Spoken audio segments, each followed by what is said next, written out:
The Acolyte was a story meant to be told from the perspective of dark side users, to show that the Jedi aren't the righteous and flawless peacekeepers that they are often portrayed to be in Star Wars, to make us question the validity of Jedi heroism and sympathize with the underdogs, Sith who are hunted down to near extinction, or witches who hide in plain sight.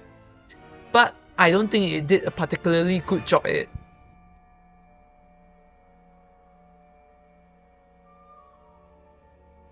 The Acolyte takes place in the time of the High Republic, with the Jedi at the peak of their power. The Sith are but a distant memory, which the Jedi have vanquished almost a millennia ago, and the general public has little to no knowledge of the situation. To them, the Sith would probably be just another extinct religion that, if resurfaced, should not spark any alarm, because it is, after all, a dying culture. Dark side philosophy preaches embracing the darkness, chasing one's lust for power at all costs, and this leads to the destruction of the galaxy, wars fought throughout the years, oppression of those weaker than you.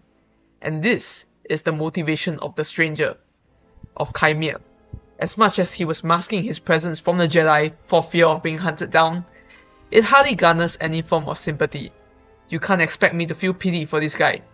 Sure, he has a nice physique and was threatened at lightsaber point while he was naked taking a bath, but dude is a psychopath.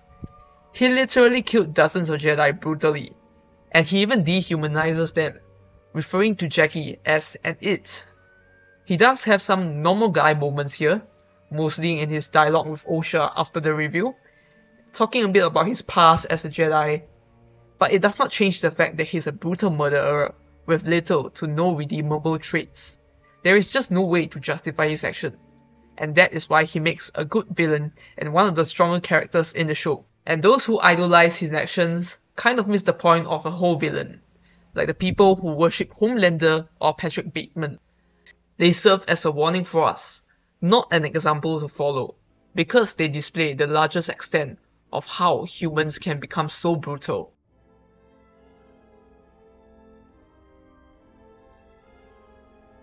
In a turn of events, May, who was initially responsible for the first two Jedi murders, Master Indara and Master Tobin, we saw in the series, suddenly decides to turn herself to the Jedi, which is a twist that just left me in shock. The motivations behind her actions to murder them were evidently clear. After all, the Jedi were partly responsible for the death of her mother and the Witch's Coven and the loss of her twin. Note that they were only partly responsible. What happened on Brandok was ultimately still an accident, but May was quite literally the only one who was insistent on burning down the entire village just to prevent the Jedi from recruiting Osha. Accidents and tragedies happen, but those who put others in harm's way on purpose should not be justified in any way. May's actions were nonetheless still fueled by hatred and anger, and to a certain degree, delusion and denial of one's responsibility in the Brandok incident. Even though the Jedi were responsible for the attack on Brandok, I feel like the matter is much more complicated than that. May's approach or May's side of the story isn't necessarily justified as well.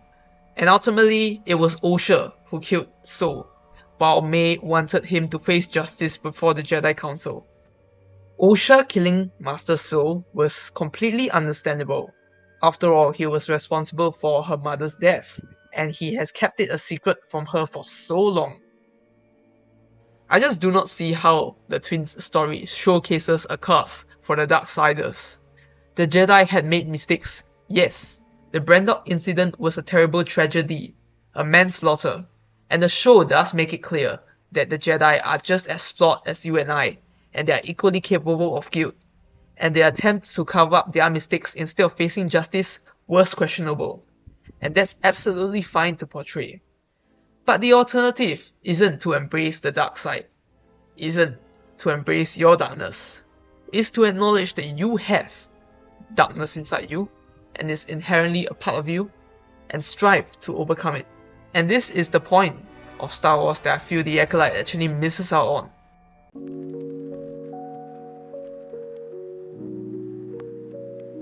Being a fan of the Old Republic era, there are definitely some pretty good examples that do not conform to the typical way of a Jedi or of the typical fight between good and evil.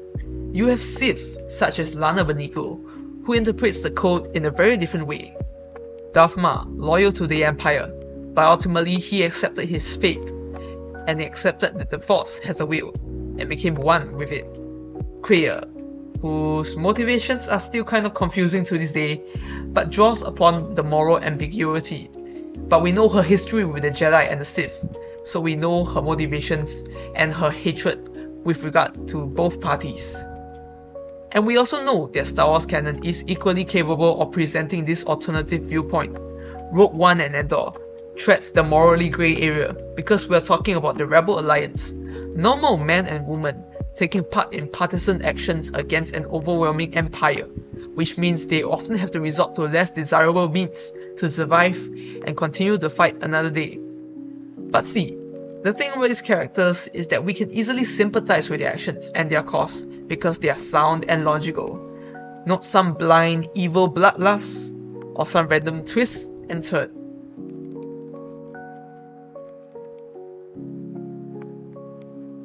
There may be different interpretations on how to best approach a moral question, but we need to know where to draw the line. Good sometimes isn't that complicated after all.